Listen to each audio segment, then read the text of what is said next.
Менің сатқым келеді. Жұмсартқым келеді жүректерді. Босатқым келеді бейнеттен білектерді. Кейін ішіндегі сырларды сезінгім келеді. Сыйлаушылардың. Езілгім келеді қиянаттарға қиылып жатқан, жолдарға құйылып жатқан көңіл үшін. Қуанғым келеді солғанға дейін созылған өмір үшін. Мен осы құмармын.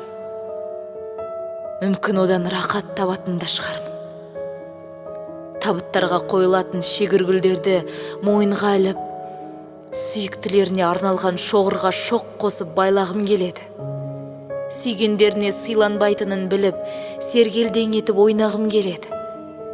Түймедақтардың пілтесін үзе, сүйет, сүймейді. Қызық, махаббаттарын мамырдың мама гүлінен сұрайтындар, менмендікте мейірім жоғын біледі, мойындауды білмейді.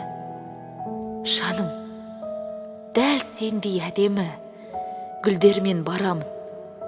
Үйдегімізде емес, жолықтырғанын қарашы бізді кеш. Дегендерді де көп естіп, қараяр құлпытас құлағым. Сосын мені бір қорқыныш билейді. Күнәға қамалып тұрамын. Қолымды қарғайым, желкеңде бір қыздың көз жасы жүр деп. Мен де мүмкін бір күн оны жалықтырамын. Кешке сөреде тұрады гүлдер.